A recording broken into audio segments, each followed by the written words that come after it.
这个火阵我已经布置完成，你们分别在东西北3个方向的预定位置发动火阵，我在最重要的南方操控，并且连接你们3个部分。到时候我玄木军就会在高原之上，宣阳大军就会在高原之下。火山爆发出来的岩浆就会一举将他们消灭。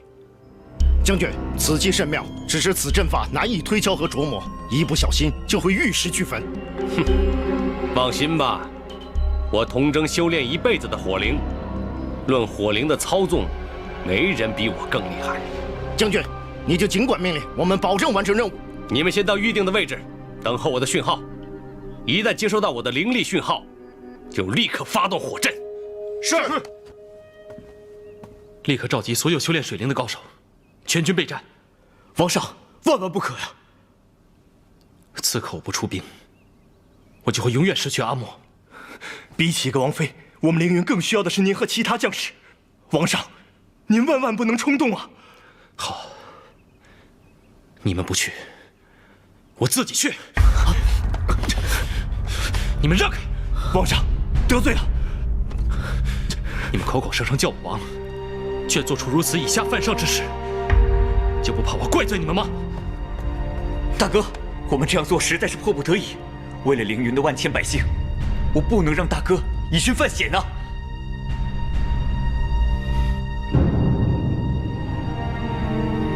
现在只有赤云能救阿莫了。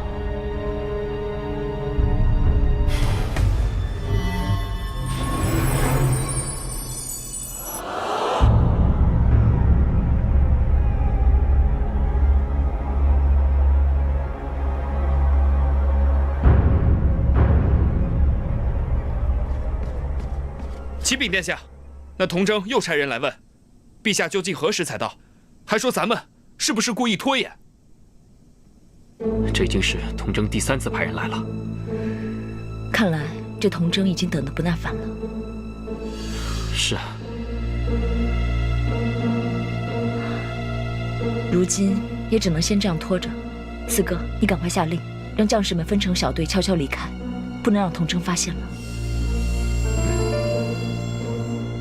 你去回复童征，就说父王在刚刚来的路上有事耽搁，还请童将军再稍等片刻。知若替父王向他赔罪了。另外，你立刻传令军中将士，以10人为一小队，悄悄撤离，不得有误。是。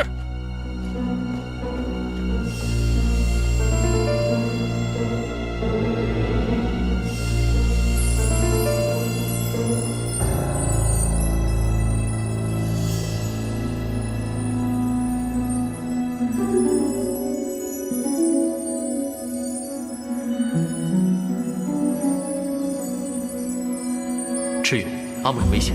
童征布置了火灵大阵，想要一举消灭宣阳的军队。阿莫想要破坏大阵，请你速速赶去战场救他。阿莫，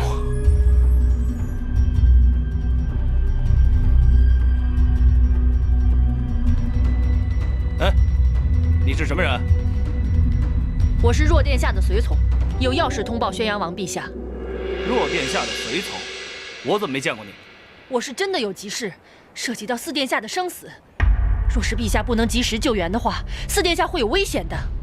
你有没有什么信物能证明你的身份？我没有信物，快点，来不及了！你让我见到宣阳王就知道了。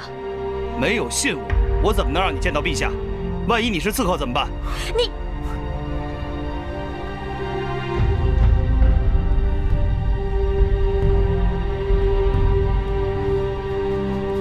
伊犁，怎么样？撤出多少人了？不多，不到2000人。太慢了，一旦被童征发现的话，那我们……启禀殿下，那个童征不见了。什么？糟了，他一定是兴起怀疑，回去准备开启火阵了。这可如何是好？才撤出了这么点人，现在只能由你们带兵先发起进攻。直冲童征大营，占据有利地形。我去找童征，在他下手之前，想办法先除掉他。传令下去，准备进攻。是。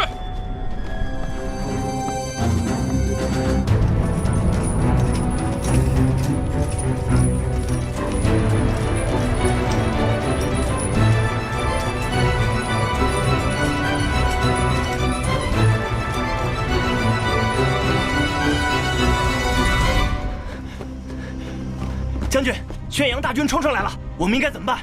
听童征大人的命令，只要咱们守住高地，很快，宣阳大军就会灰飞烟灭。传令下去，死守高地，绝不后退。是。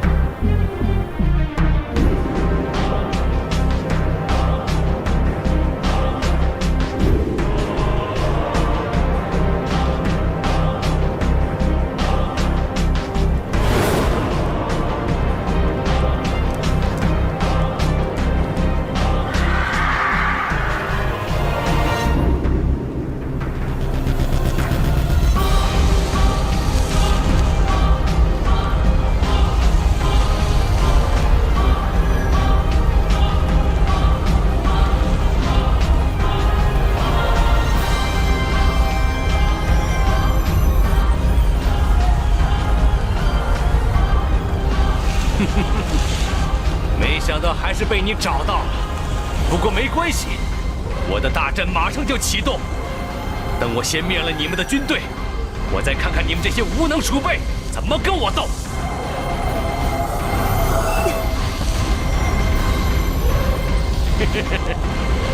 就凭你这么一点点灵力修为，也想破我的结界？等我的大阵发动之后，你来了。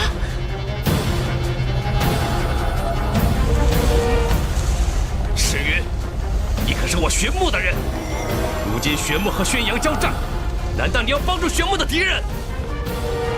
你也配代表玄木？一个杀死玄木王姬和将军的凶手！哼，那是他们活该死。如果你和我一起联手对付宣阳，我们还可以把失去的土地给拿回来，甚至灭了他们。你为什么要和我作对？打败宣阳的事情我自会去做，但是你也要为你自己做的事情而付出代价。阿木，你往后退一点。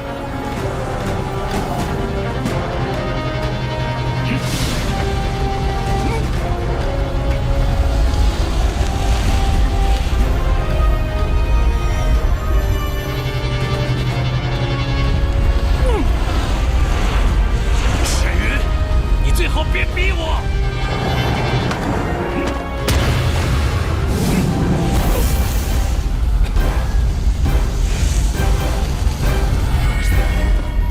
童征，束手就擒吧。赤云，你以为你赢了吗？你今天不留活路给我，我就拉着你一块陪葬！不好，他要引爆大阵了！童征，你疯了吗？你引爆大阵的话，不仅你自己会死，你手下也跑不了。你不要你的手下了吗？作为我的手下，就要有随我牺牲的觉悟。我唯一后悔的事，就是当初在不归谷没有想尽办法杀了你。不过没关系，今天会有很多人跟我一起陪葬。我相信。你就是其中之一！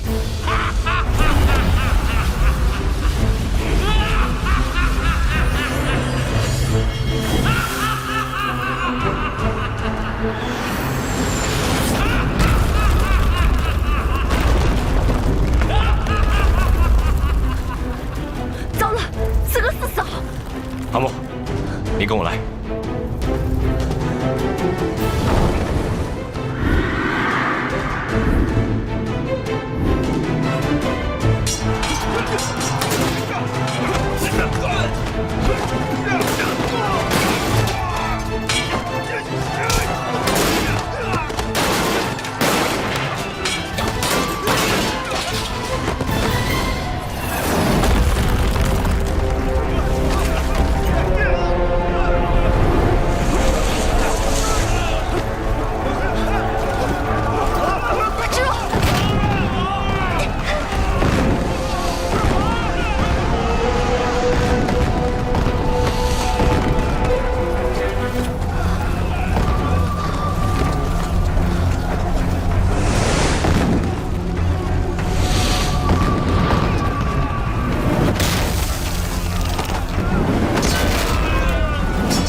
阵已经发动了，这是要和我们同归于尽。驾去悬梁，先走。那你怎么办？我不能走，我走了，我的将士怎么办？洛瑶还在家里等着，你知道吗？那我也不能抛下我的将士不管呐。那我也不能扔下你不管呀。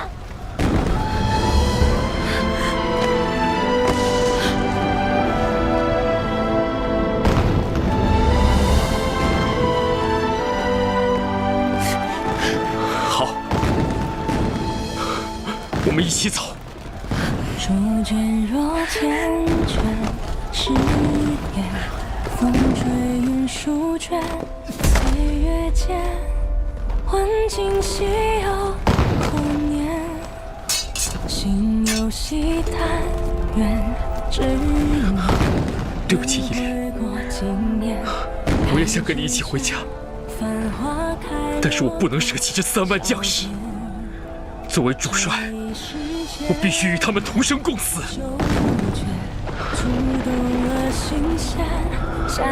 悬梁，不知可否再见，留一片桃花纪念，了却浮生眉目间，还有我的思念。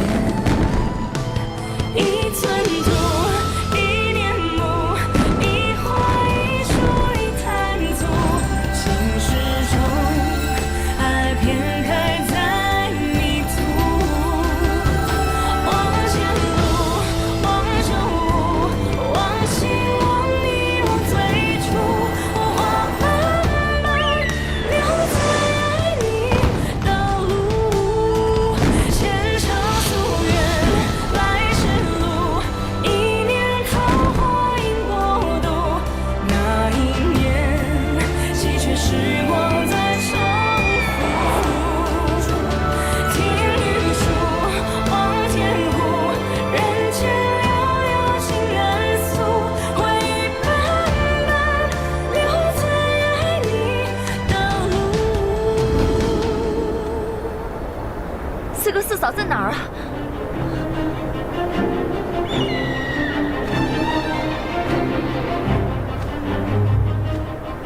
你看那边，是四哥的玄鸟。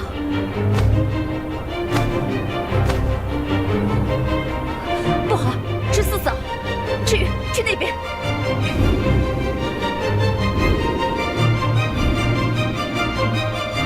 难道四哥他？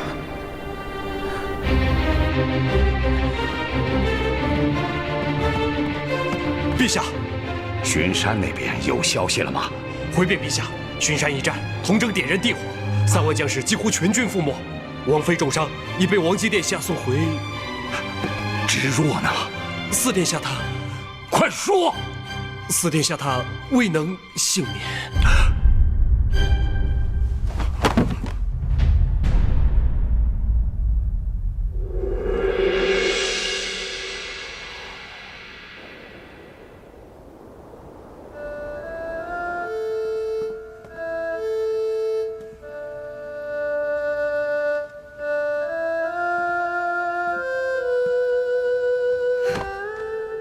娘，是墨儿没用，没能救出四哥。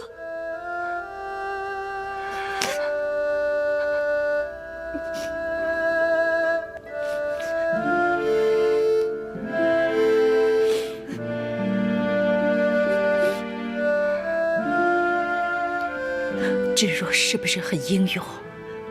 当时童征点燃了地火大阵，四哥不愿意抛下宣阳的将士，就放弃了逃出的机会，最后就和童征同归于尽了。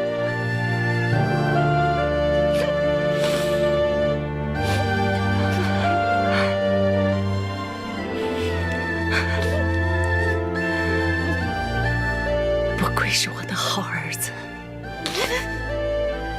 娘，都怪我，力高强，就能救出四哥。四哥也不会。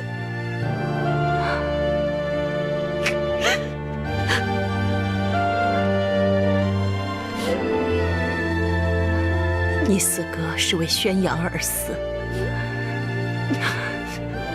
是宣阳的英雄，娘不会怪你。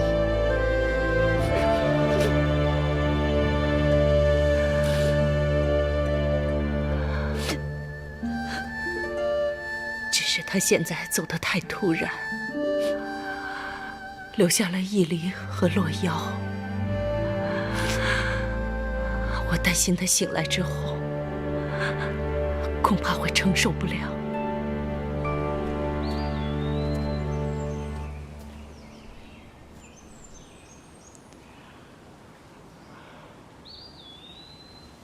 洛瑶，太母想告诉你一件事。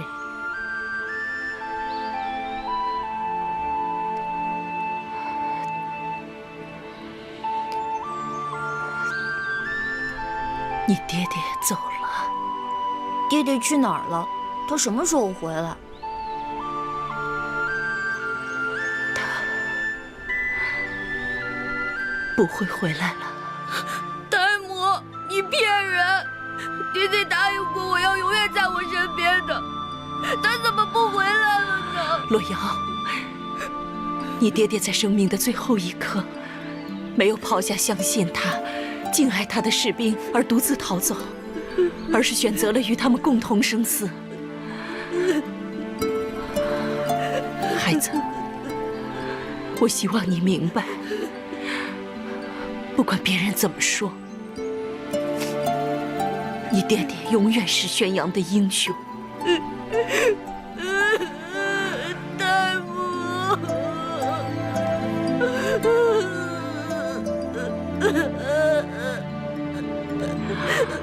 从今以后，你要快点长大，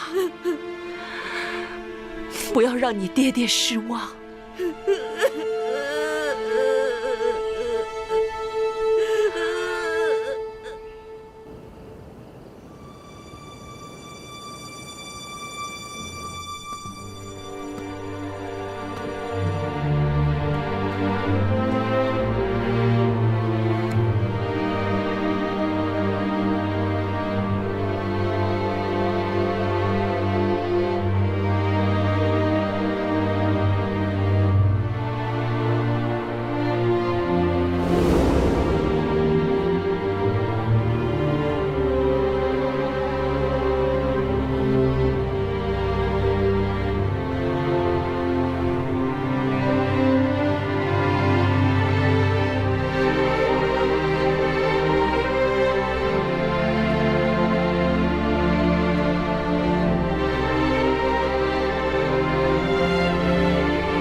你的手怎么了？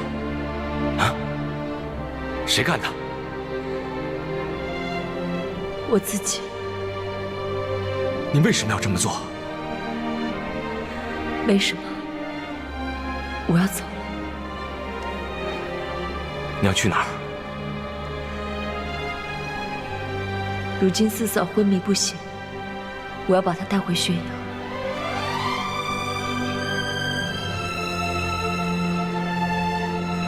我送你们。不必了，我毕竟还是凌云的王妃，若是和你一同进出，怕是会遭人非议。更何况，虽然童征与我们交战，但他名义上还是玄木的人。你与玄木关系密切，此时不适合出现在宣阳。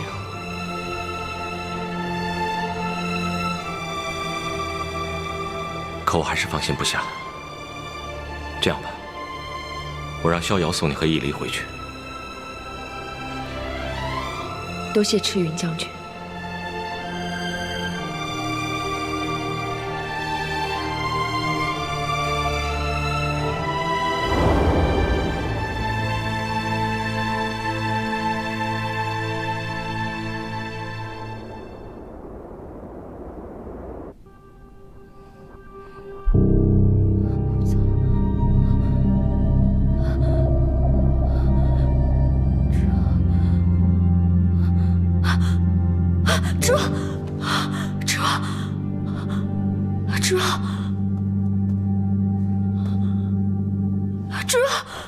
四嫂，四嫂，你醒了，你来的正好。芷若呢？芷若去哪儿了？四哥，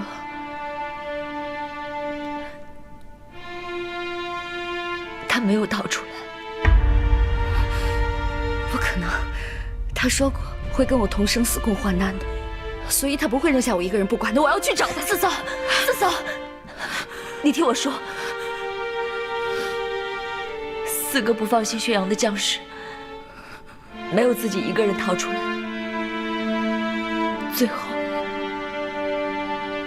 最后和童真同归于尽了。不可能！你胡说！那我为什么还会在这儿啊？我为什么会逃出来？还有洛阳，洛阳怎么办？他还那么小，他怎么能这样？芷若，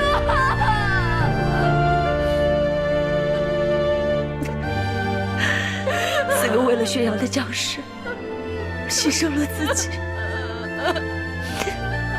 若要聪明伶俐，他一定能够体会四哥的心意。以后我会和你一起保护洛阳。首先，你要先照顾好自己。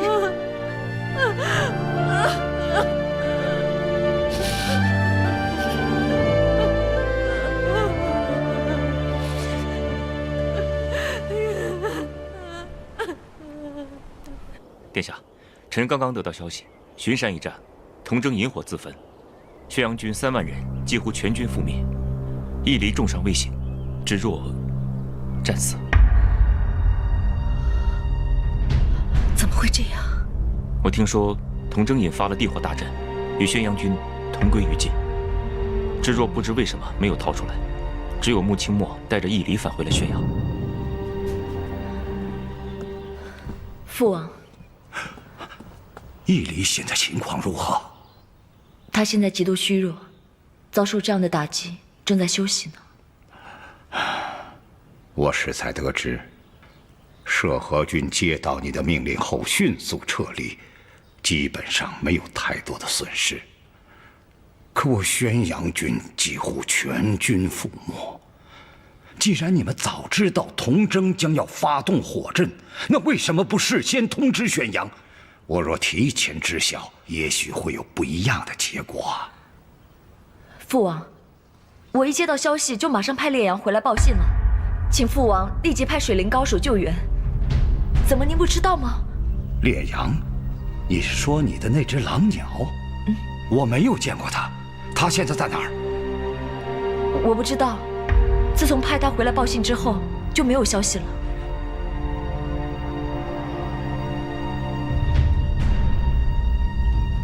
我一定要查个水落石出，给你们一个交代。父王，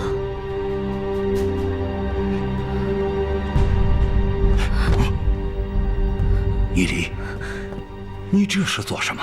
快起，快起来！父王，儿臣有一事相求。说吧，只要我能做到的，一定答应你。儿臣求父王为芷若立一个衣冠冢，也好让我们对他有个念想。你放心吧，你就是不说，我也会这么做的。明天朝堂之上，我便当众下令，为芷若设立衣冠冢，让世人都知道，我宣阳永远不会忘记英雄。谢父王。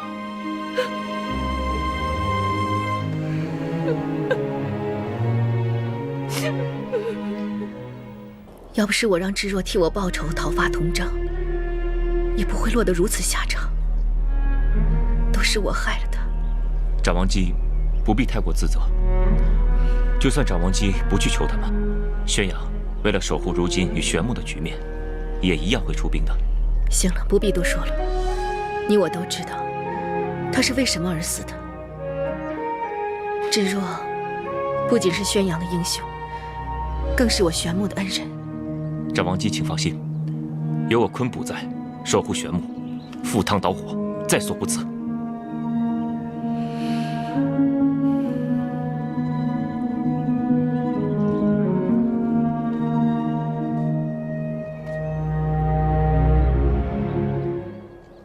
知若，你所付出的一切，云桑永世不忘。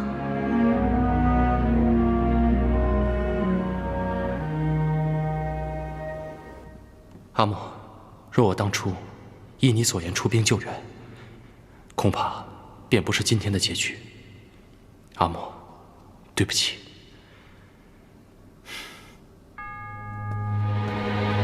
你明明知道阿莫派烈阳回来是求救的，你竟然还把他扣下！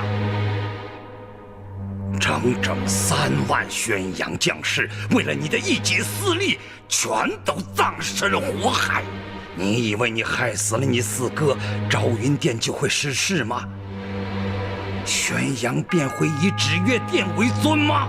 我告诉你，即便我只剩下你一个儿子，我也不会传位给你。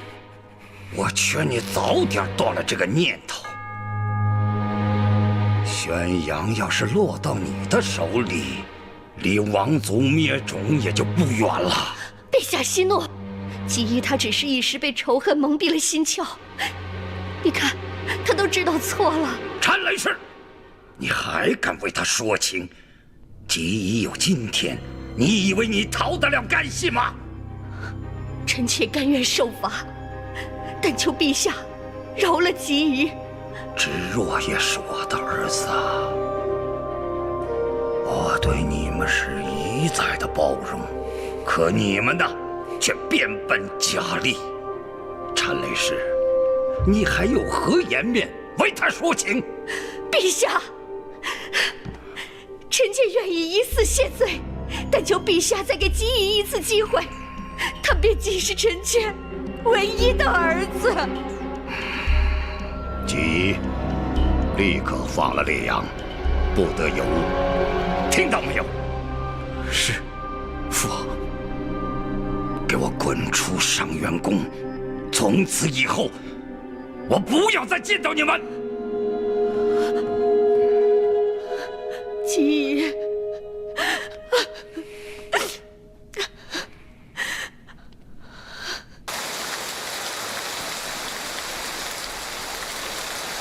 四嫂，你怎么还没睡啊？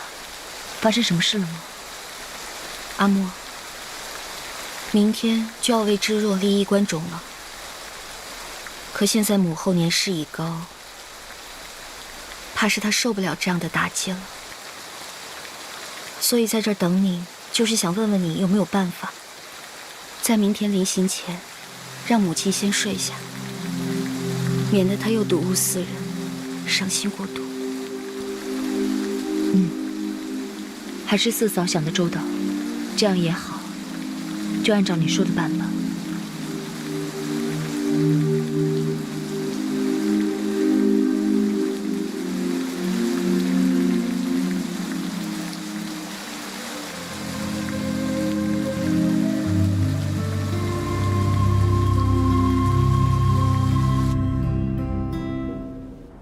殿下之若，恭照宣阳，亲承祖训，厮守国疆，终为奸人所害。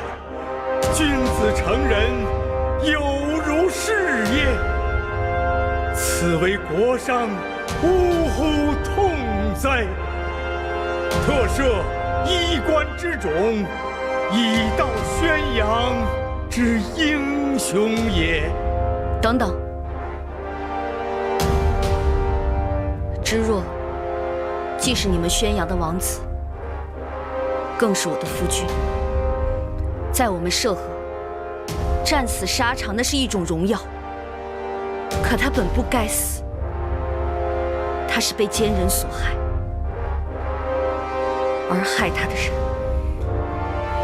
不是旁人，正是我们宣阳之人。而他今天就站在知若的坟前。依离，今日是知若下葬的日子，不可胡来。宣阳吉还不出来认罪？殿下之若，公诏宣扬，亲承祖训，四守国疆，终为奸人所害。君子成人，有如是也。此为国殇，呜呼痛哉！特赦衣冠之种，以道宣扬之英雄也。等等，知若既是你们宣阳的王子，更是我的夫君。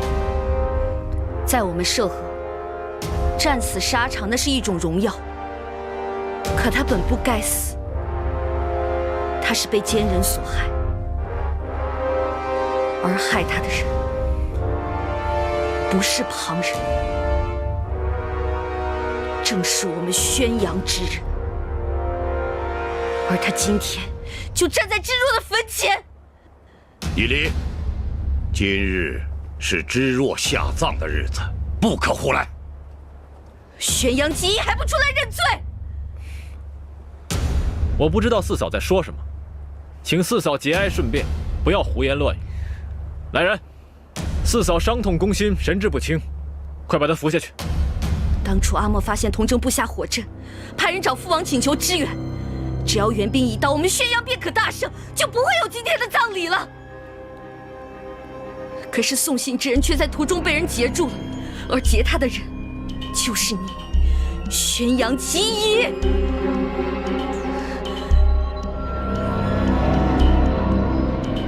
我今天就要杀了你，替知若报仇，以及他在天之灵。四嫂，不要！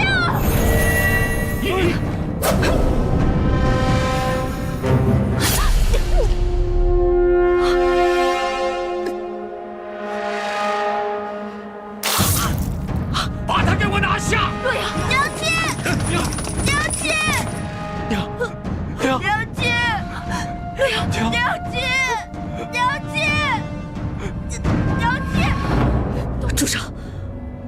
娘亲，娘亲，娘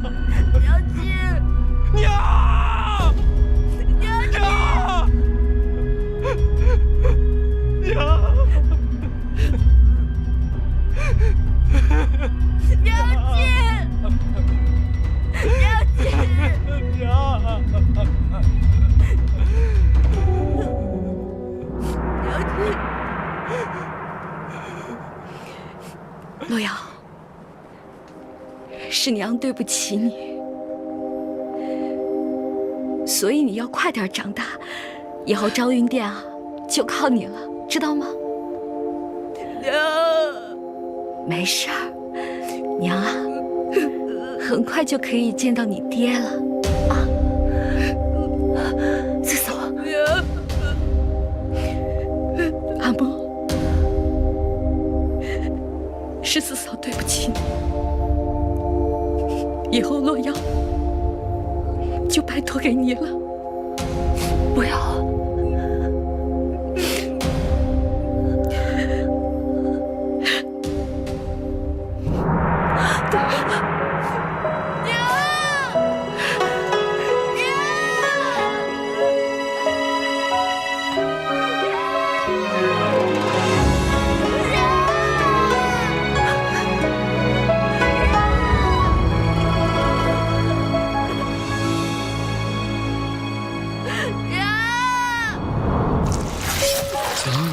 沙满天，回神的一瞬间，繁星记忆的容颜，桃树下缠绵，笑容的耀眼，刻骨思念。一往千年也不灭，我们说好的诺言，就让爱是最初的感觉，指尖征服。浮现，任夕阳漫过天边。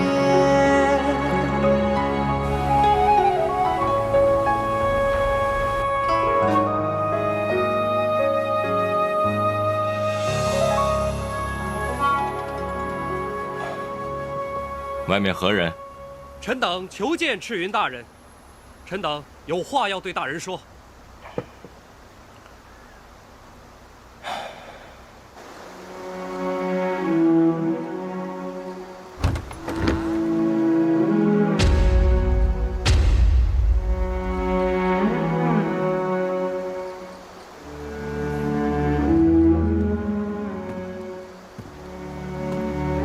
你们这是干什么？赤云大人，可还记得2代玄穆王的嘱托？当然记得。玄穆现在危在旦夕，上一代玄穆王又死于宣阳王之手，此仇报是不报？当然要报。我等恳请赤云大人兼任玄穆王，唯玄穆若将2族共主。你们都是这个意思？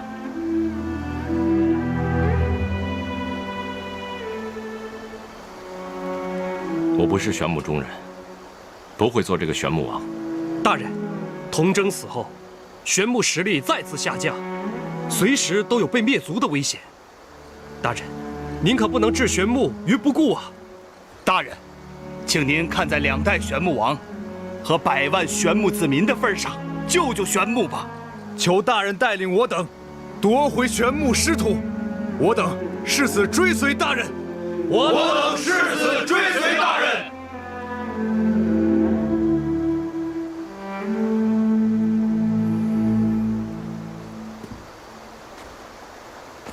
下一任玄穆王，自然要由云桑的子嗣来继承，这点绝不会变。但是，我也绝不会忘记2代玄穆王的嘱托，还有上一任玄穆王的被杀之仇。请大人下令发兵反击宣阳，为陛下报仇！为陛下报仇！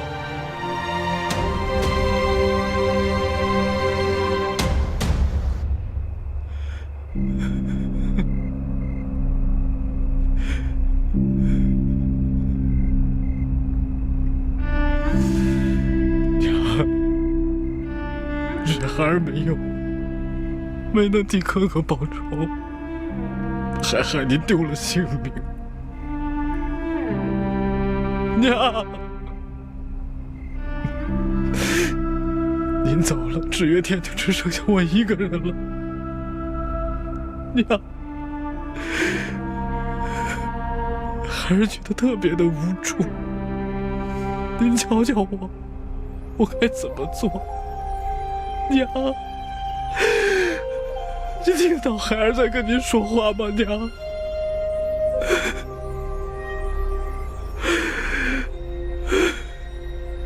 我真希望死去的人是我。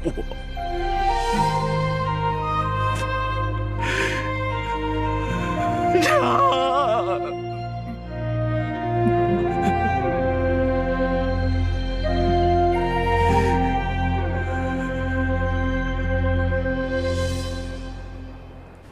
你母后这几日的情况如何呀？经过调养之后，身体好多了，只不过这心病恐怕需要些时日。父王，阿莫有个事情要说。说吧。再过几天就是四嫂的头七了，请父王亲自为四嫂举行葬礼。此事不妥。义理不管怎么说也是行凶在先，我要祭祀义理，便是置宣阳的法度于不顾。而且那日正好是禅雷氏的头七，于情于理皆是不合。难道父王还不明白四嫂是为何而死吗？好吧，此事不要太过张扬便是。谢父王。不过，孩儿还有一事请求。说吧。那些被关押的涉河将士，都是我宣阳的功臣，当日挺身而出，也只不过是护主心切，并无恶意。如果父王将他们处置了，恐怕会寒了将士们的心。我觉得，不如让他们将功抵过。作为洛瑶的贴身侍卫，驻守昭云殿，此举，一来可以稳定军心，二来也可以让洛瑶日后有个依靠。这样也好，洛瑶此刻无依无靠，我正担心有人会借机对他不利。如此一来，我便放心了。阿莫代洛瑶谢过父王。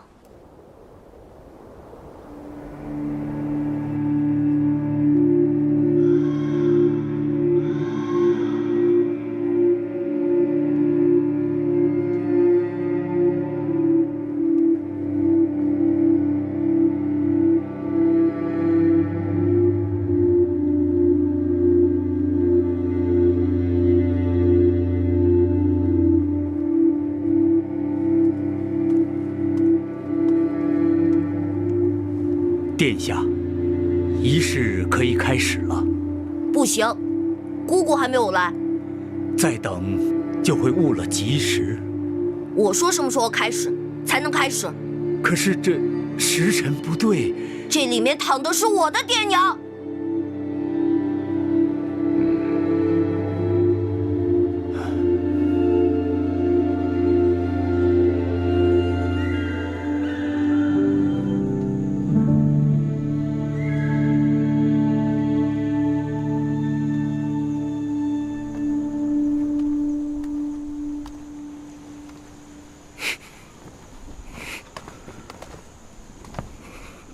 你来做什么？你再往前走一步，我便立刻杀了你！你怕什么？我的3位哥哥都是被你们害死的。我一个弱女子，还用得着你如此戒备吗？玉宸死了？那在汤谷疗伤的玉宸是假的？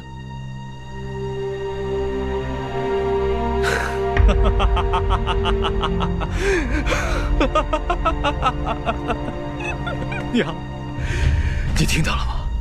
害死哥哥的凶手早就死了。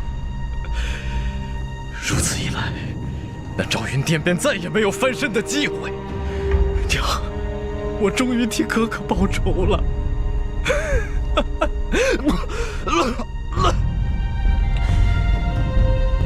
连此等密事你都告诉我，看来你是有备而来。不过小妹，未免你也太低估我了吧？我已经用灵力探查，此处除了你我，并无其他第3人。莫非小妹你觉得就凭你那点修为，还想置我于死地？你错了。我今天来，没有想过要如何杀你。换句话说，我根本不需要想，因为你已经是一个必死之人。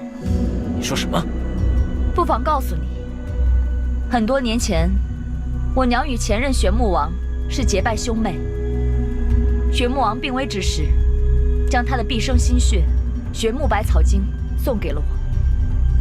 难怪你能混淆视听，生了赤云的孩子。不过你要以为区区一本玄穆百草经便能要了我的性命，未免也太过天真了吧，小妹。你我从小由同一位师父教导，我很了解你的灵力运行。也正因为如此，给了我一个可以杀掉你的机会。这几日，你常常在这里一跪就是1个晚上。伤心之时，护体的灵力就会十分的微弱，邪气也很容易入侵。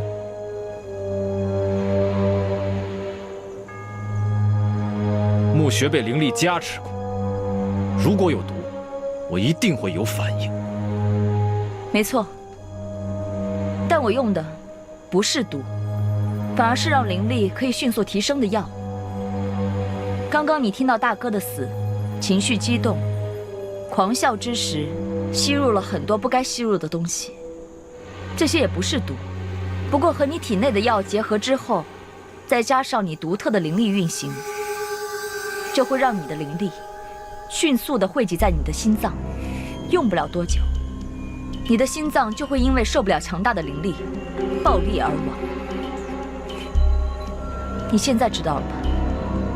我想杀你，不一定非得用毒。小妹啊，为了杀我，你可真是煞费苦心呢。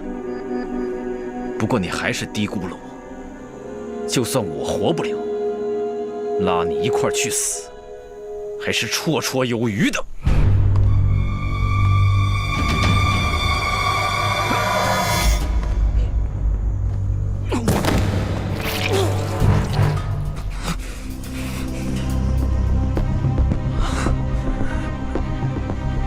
如果我今日不杀你，日后你会不会对洛瑶下手？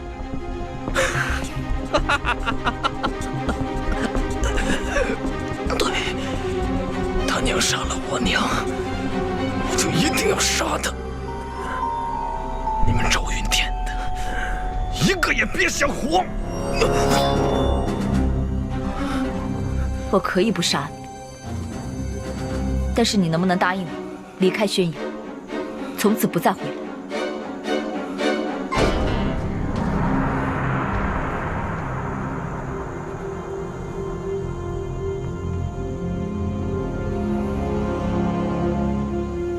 阿莫，你还记得这条伤疤是怎么来的吗？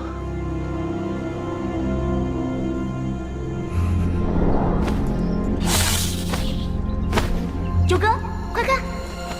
不要出去！不要出去！不要出去！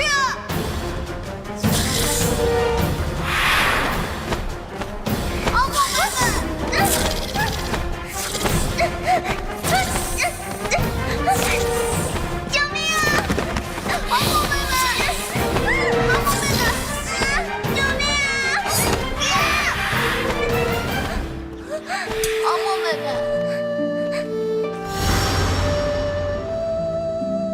你走吧，永远不要再回来。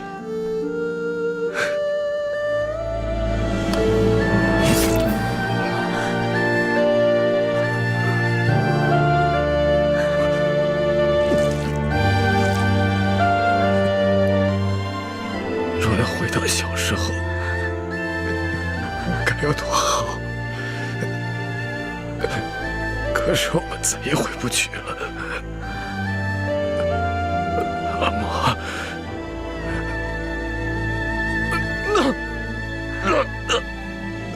这次的妖怪太强了，我们都输了。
王姬，你总算是来了，赶紧开始仪式吧。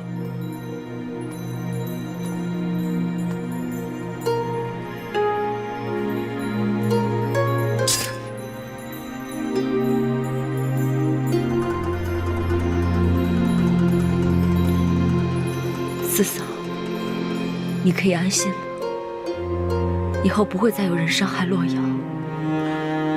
阿莫，你究竟做了什么？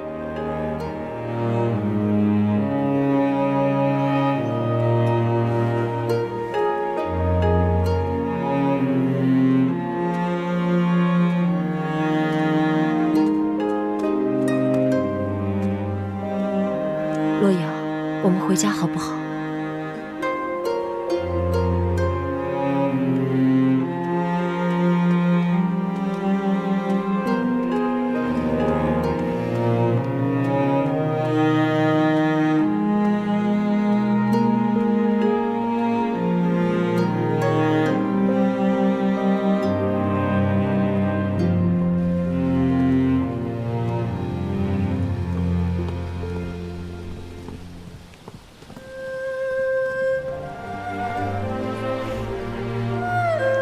洛阳，姑姑有些累了，你先回屋休息休息吧。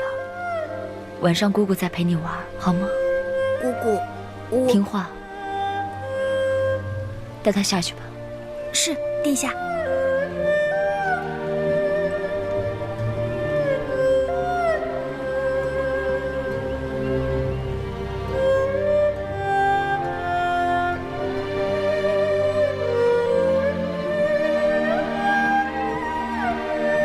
阿莫，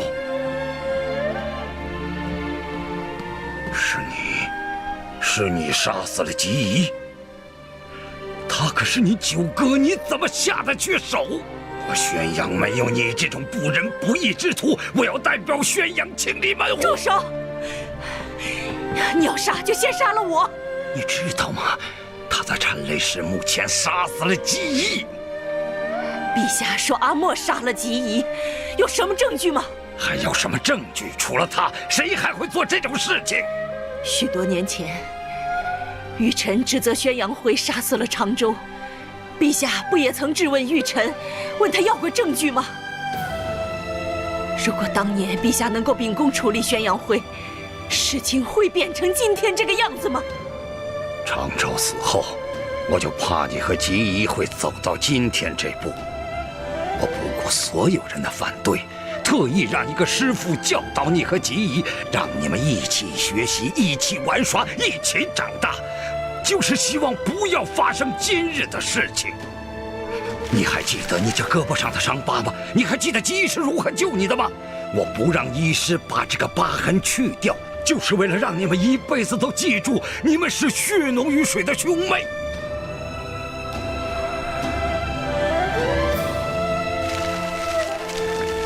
都怪我，怪我教导无方。从今往后，你的事情我不再过问。在宣阳，你愿留便留；若不想留，你就回你的凌云去吧。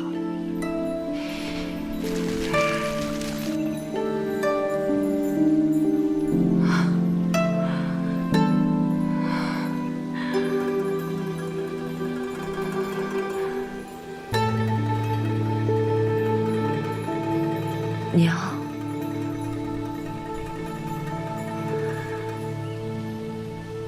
是我杀死了九哥。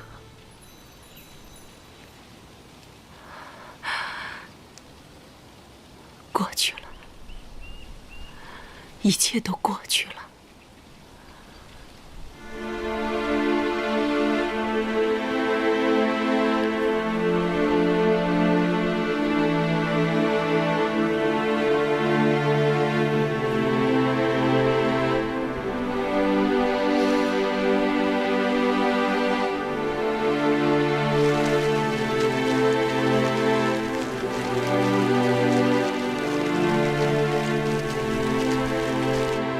老头，浩许死了，童真也死了，整个玄牧都希望我出兵宣阳。你觉得我该怎么做？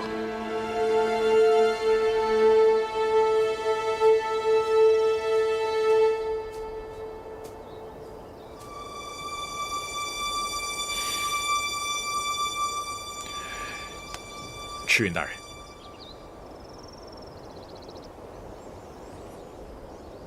准备的怎么样了？全军整顿完毕，若江那边也送来了大量的兵器，许多若江的儿郎听说大人要出兵，也准备当兵追随大人。若江只提供后勤保障即可，不要让他们直接参与这场战争，因为这场战争与他们完全无关。这是属于玄牧的复仇之战。是。传令下去。全军出发，进军复原，反击宣阳。遵命。虽然我知道这一天总会到来，但当它到来的时候，我的心中还是充满了迷茫。赤云果然出兵了，以玄牧执政的名义，正式和宣阳开战，发誓要为浩许报仇，夺回失去的土地。这一号召点燃了玄牧族积蓄已久的怒火。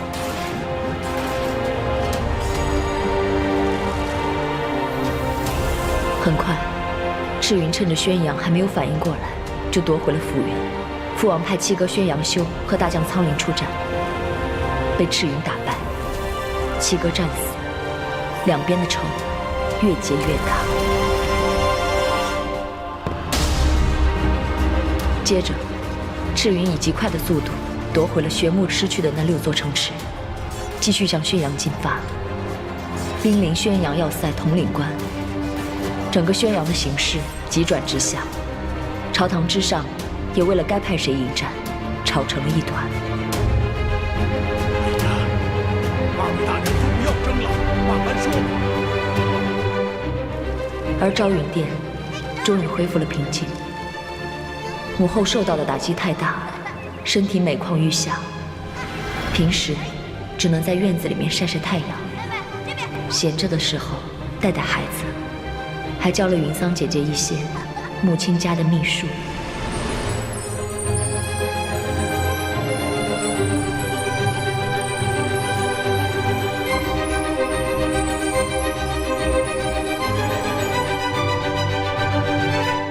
而我再也没有回过凌云一次。我不恨圣人，却也无法再去见他，因为那会让我想起四哥的死，在火海之中，决绝而无望的死。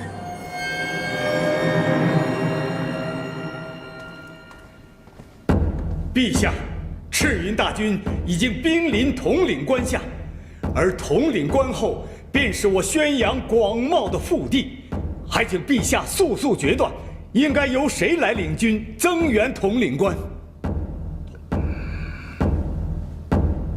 将由我亲自出马，迎战赤云。陛下不可！上次陛下御驾亲征，受了重伤，这次绝不可以身犯险。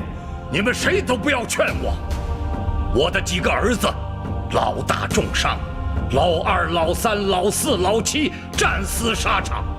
我作为他们的父亲，怎么能龟缩在宣阳山？我是宣阳的王，是一个替孩子报仇的父亲。我要保护好我的族民，保护好我的家人。陛下，老臣愿跟随陛下远赴统领关杀敌。安华，你年岁已大，就留在宣阳山吧。赤墨陈方，随我出征。是，陛下。陛下，我宣阳跟凌云结盟多年，之前攻打玄牧之时，凌云就未曾派过一兵一卒。此次我宣阳本土遭袭，凌云也该出力了。安华，你赶快挑选合适人选，赶往凌云，说服凌云圣伦，即刻出战。老臣遵命。王上，这次赤云来势汹汹，咱们绝不能轻易出兵，做宣阳的替死鬼啊！不过我们可是和宣阳有盟约在身啊。您可以借王妃不辞而别，迟迟不肯回凌云这件事情，不可，绝不能将阿莫牵扯进来。那就只能说，韩燕在外招兵买马，对凌云虎视眈眈，王上为了保住王位，没有精力出兵相助。那就这么说吧。皇上，门口那位使者我已经劝了很久了，还是不肯离开。你就和他说，韩燕意图反攻凌云，我们实在是有心无力。是，皇上。咱们找的这些借口，恐怕瞒不过宣阳王很久。瞒不住就瞒不住，他现在绝不敢跟咱们撕破脸皮。谁让咱们的实力比不上宣阳和玄牧呢？咱们能在夹缝中生存下来也是不容易的。越是到这个时候，越不能掉以轻心，否则可能陷入万劫不复之冤呢。宣阳军死守不出，这城实在是有些难攻啊。统领关是宣阳的门户，向来布置的固若金汤。要不是已经拿下了周边的所有小城，这仗就更难打了。宣阳那边的增援有消息了吗？还没有。也不知道这次是跟谁交手。将军，雨辰还有一事担心。说。从玄木山到这里，咱们算上复原，已经打下7座城池了，将士们多少有些疲劳，再加上路途遥远，现在又是春季，我担心粮草的供给可能会有些问题。说的有道理，所以咱们不能任由宣阳拖延下去，要尽量速战速决。只要能够拿下统领关，咱们就有大把的调整时间，再进攻宣阳就容易多了。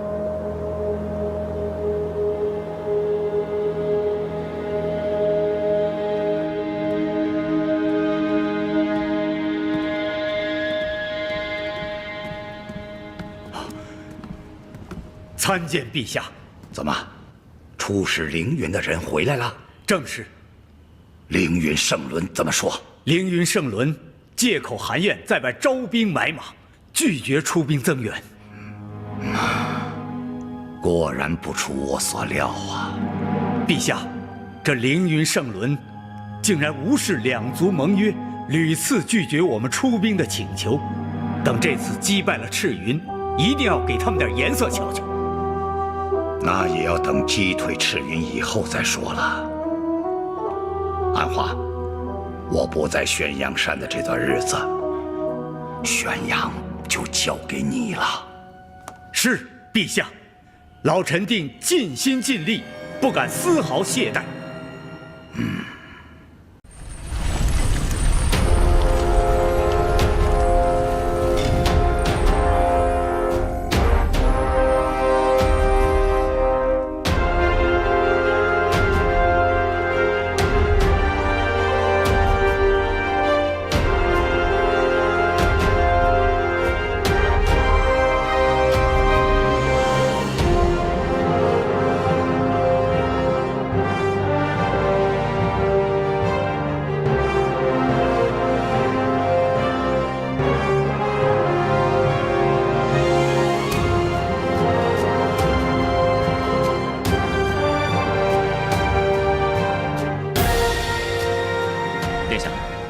赤云已经带兵夺回了7城，现在开始反攻宣阳，围困统领关。太好了，有赤云在，玄木算是保住了。但以现在我们的情况，根本不能给赤云任何帮助，就连我的府邸都被监视得非常严密，再加上您的身份，咱们只能等待结果了。雨辰怎么样？他有随赤云一块出战吗？雨辰，殿下怎么想起问他了？他是我多年的一个琴友，随便问问。雨辰和叶枫现在是赤云的左膀右臂，当然已经出战。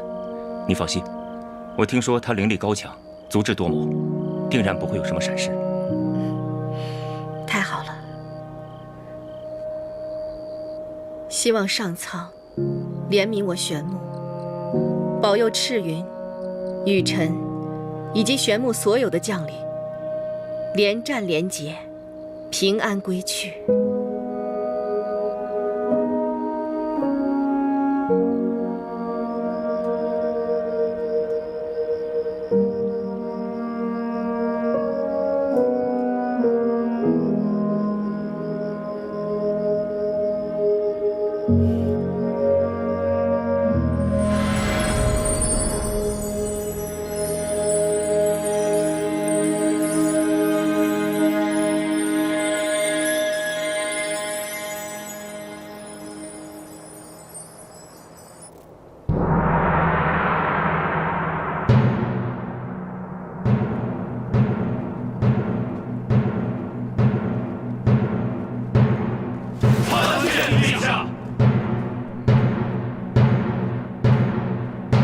起来吧！我宣阳族原本只是宣阳山脚下的一个小族，人口稀少，物产匮乏。记得我年少时去中原游历，因为说话有宣阳口音而被人讥嘲，就连为自己心爱的女人买一件稍微贵一点的首饰，都被人认为是小偷。几十年前，我站在宣阳山上问你们的父辈，有没有勇气跟我走出宣阳山？他们用气壮山河的口音来回答我说有，因为他们的答案，你们才得以在宣阳的土地上衣食无忧。现在，不管走到哪里，有宣阳口音的人更会被人尊重。弱者即弱，强者自强。你们愿意做弱者，还是强者？今日我问你们，有没有勇气守住这统领关？守住统领，要我宣阳。前几次试探都失败了，看来咱们是拿统领关没有什么办法了。统领关不仅城墙高大坚固，还聚集着宣阳最强的军队和各种新式的守城器械，的确是块难啃的骨头。是啊，宣阳王现在又来了，宣阳的士气大振，这仗啊，恐怕是更难了。看来强取是有难度。大人，末将还有一事向您禀报。以往我们的粮草都是提前20天运到，可这次运粮的车队已经晚了6、7天还没有消息，下面的人也都急得很。他们筹备粮草确实困难，这个我是知道的。给他们一点时间便是了。可是大人，行了，粮草不是你该关心的事，我会找人处理的。是，大人。报，大人，门外有人求见。谁呀？属下不知，不过此人交给属下一样东西，让属下交给大人。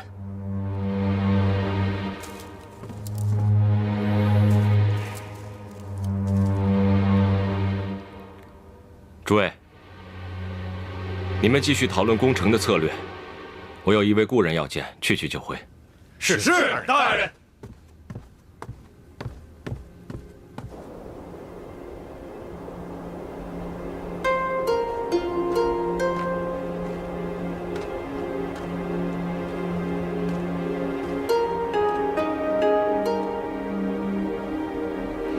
赤云，我有件事想要求你。说吧，我们之间何必说求字？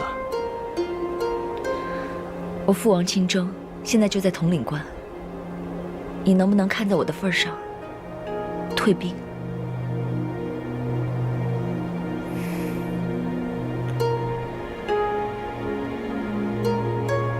为什么？你已经拿回原本属于玄牧的土地了。统领关后就是宣阳，难道你要打到宣阳族家破人亡，打到2代王族生灵涂炭吗？我曾经对玄牧王有过承诺，你也知道，只要我赤云的许诺，永远都不会改变，所以我不能退兵。对不起。在战场上，不是你死就是我亡。我真的不希望你和我父王之间有任何一个人出现意外。我知道，所以我希望你答应我一件事情。只要你肯退兵，我什么都答应你。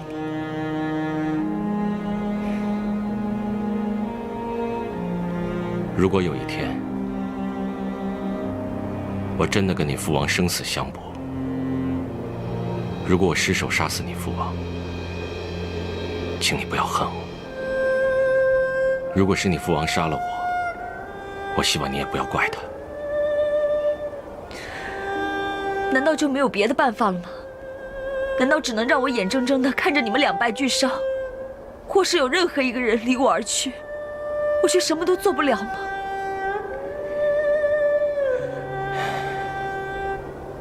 你要明白，玄牧跟宣阳之间的积怨不可调和，不是我跟你父王能够控制得了的。就算我们强行阻止战争，也只是勉强拖延罢了。这场战争没有谁对谁错，都是出于对族人的忠诚。就算是我求你也不行吗？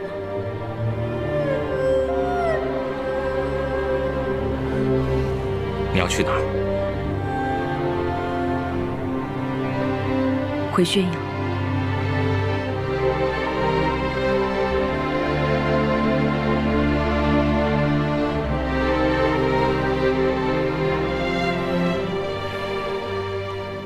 启禀陛下，臣刚刚得到一个好消息。什么好消息？咱们在赤云军中安插的探子来报，赤云大军粮草不济，已经开始削减士兵们每日的口粮了。此事当真？千真万确。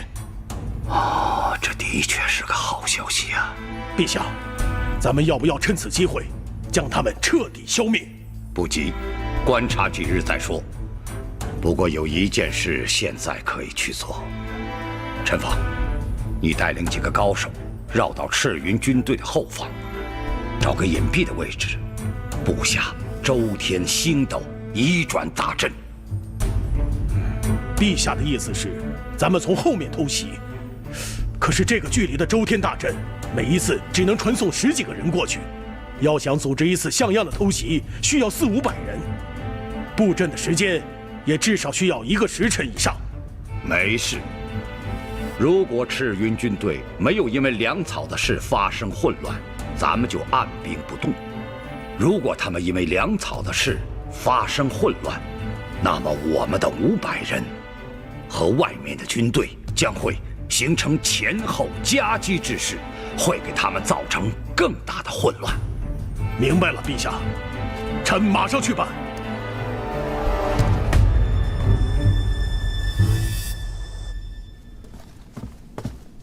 大人，你找我？我有件重要的事情要交给你。今夜你带着最精锐的5000兵马，到统领关外的树林里埋伏起来。一旦接到我的命令，立刻进攻统领关。5000人就进攻统领关？你听我的吩咐便是。还有什么疑问吗？哦，没有。叶枫遵命。放心吧，我不会让自己的兄弟去送死的。到时你就明白了。是，大人。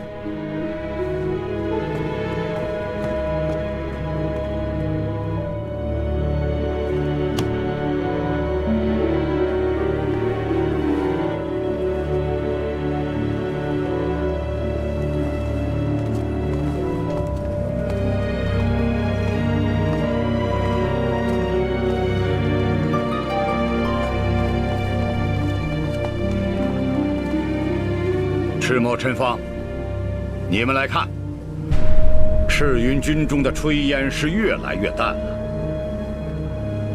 看来细作所报无误，赤云的确是粮草不足了。陛下，看来咱们宣扬的机会来了。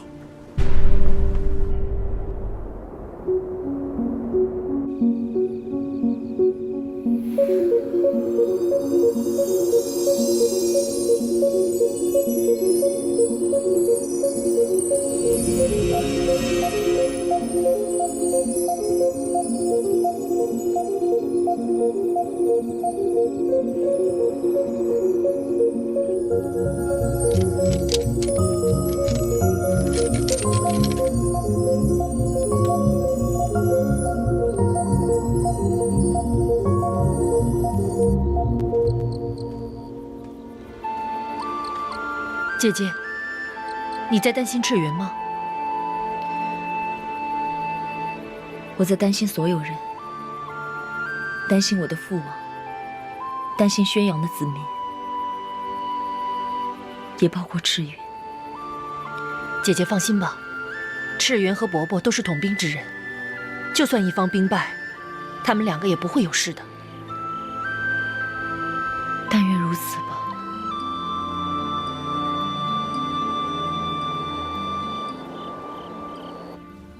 大人，现在军中缺粮，将士们都在挨饿。今日发口粮之时，已经有人开始抢粮了。到底怎么办？不能让将士们饿着肚子上战场。传令下去，一旦有人哄抢粮草，无论是将军还是士兵，一律就地正法，格杀勿论。万万不可！抢粮实属无奈之举，如若大开杀戒，寒了将士们的心，这仗可就没法打了。你听我的便是。大人。敌军偷袭！敌军偷袭！来得正好，跟我出去看看。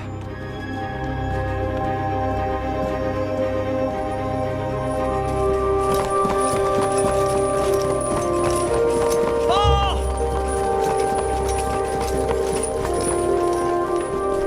将军，宣阳有一股人马已出现在我军背后，现已向我军营地发起进攻。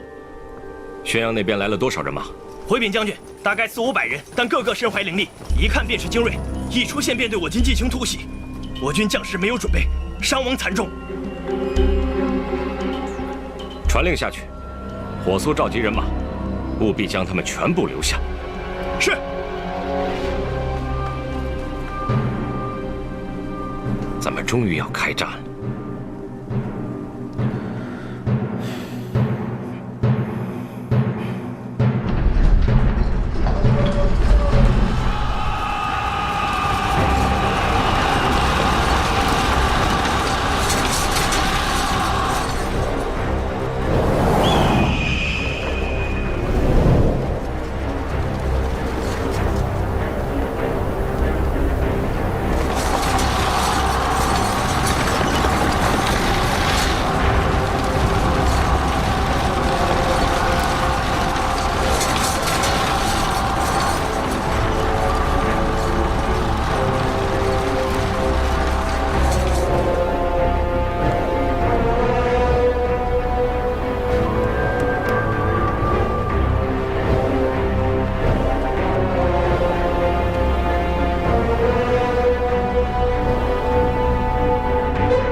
报告将军，前方斥候发回消息，统领官城门大开，人马进出，在宣阳王的带领下，已经向我军发起进攻。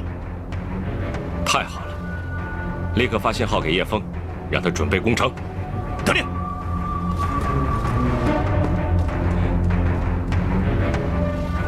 宣阳王，我来了。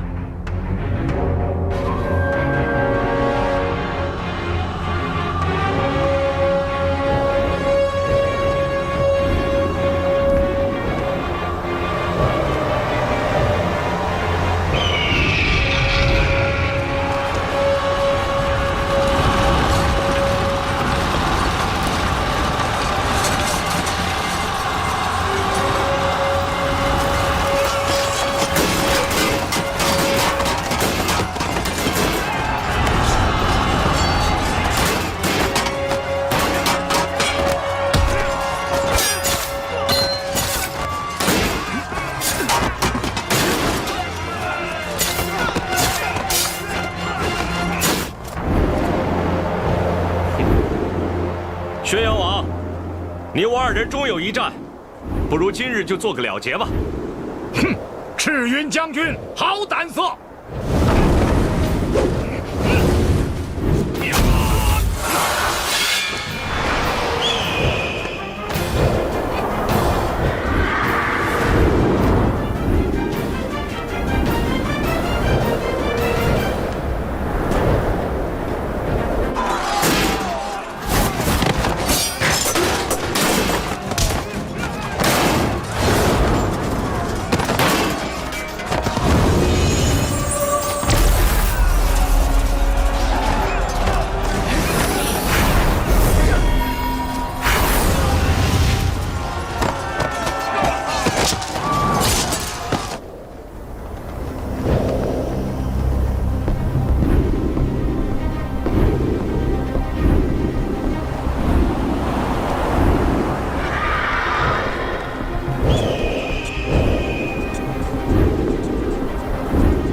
陛下节哀，王后过世了。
将军，大人，不知将军找我来所为何事？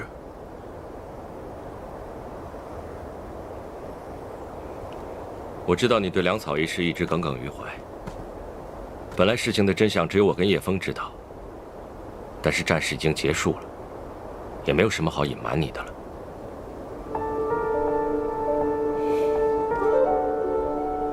怎么回事？我也是攻城以后才知道什么事的。其实我军的粮草一点也不短缺，还很充裕，只不过被大人藏起来，假装没有而已。为什么？只要宣阳王拒不出战，我们便绝无攻下统领关的可能。粮草再充裕，也只不过是白白消耗，没有任何的意义。所以我假装军中无粮，让宣阳王误以为有机可乘，弃城而出。我们拖住宣阳王，让叶枫攻下毫无防备的统领关。这样，就算宣阳王死战到底，我们前后夹击，也定能战而胜之。可是我们只需要放出消息便是，为何真的不发粮啊？因为军中混入了宣阳的探子，作假的话，宣阳王便会一清二楚，甚至会假装受骗，带兵佯攻，实则在统领关留下后手，埋伏叶枫。此次我们必须攻下统领关，付出任何代价，我都在所不惜。所以这件事情知道的人越少越好。希望你不要心生芥蒂。其实我知不知道，又有什么要紧？可怜那些将士了。如果他们可以多吃一口，也许就可以多一份在战场上活下来的机会。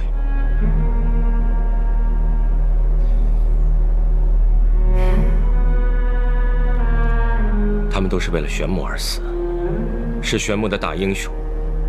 我已经想好了，等战事彻底结束，我会好好的祭奠他们，并且保证他们的家人此生衣食无忧。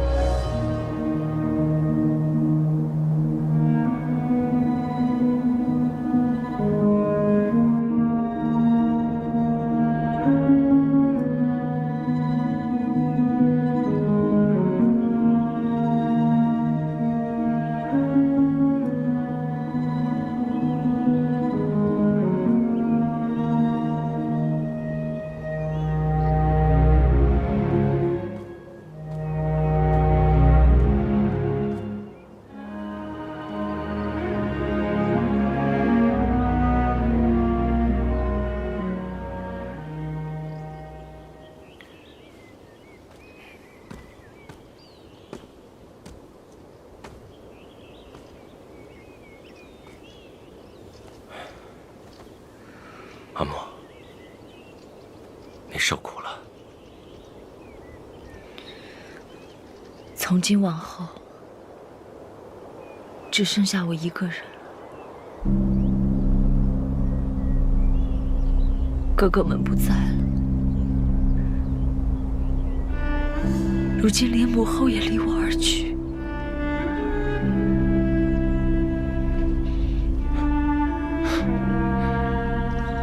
你胡说什么呢？我不就是你的亲人吗？况且你还有玉宸呢。大哥，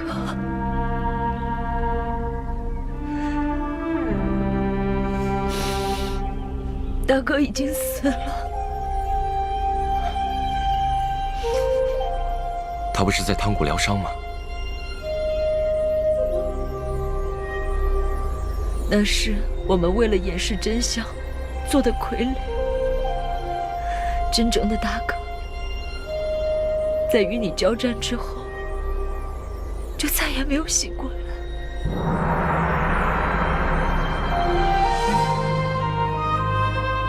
是我害了他。不怪你，大哥在与你交手之前，就被金爷下了药。不然也不会不治而亡。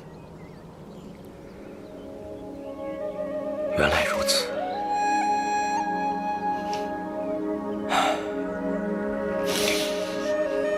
可惜了，玉宸本来是大荒数一数二的天才，没想到却落得如此下场。朝堂之上的勾心斗角，有时候比战场更加险恶。所以我跟云桑提过，等到战事结束之后，我就把兵权交出来。相比起来做大将军，我更喜欢做一个自由自在的赤羽。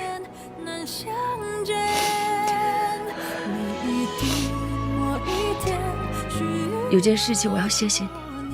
什么？统领官的事情我听说了。谢谢你没有杀我父王。没什么，我只是突然想到你伤心的样子，就没有忍心再追下去。与君书飞越千山暮外，凭谁问青池不改。阿莫，跟我回若江吧，那个地方才是我们的家。虽然你已经很久没有回来过了，不过我每年都在休憩，时刻等着你回来。你知道吗？我每次一听到门口有动静，就赶紧冲出去看，看看是不是你回来了。我多么希望是你站在门口笑着对我说：“夫君，我回来了。”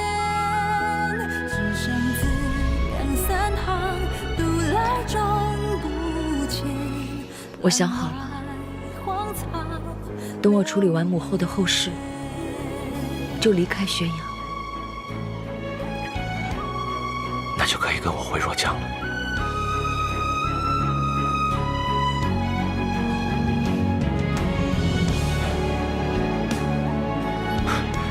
也对，应该回凌云才是。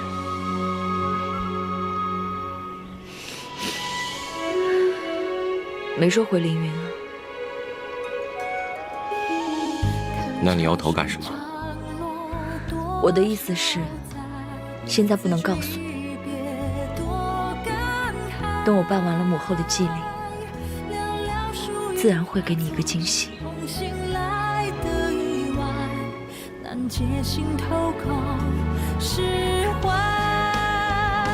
真的吗？当然是真的。君赠我长相恋，难相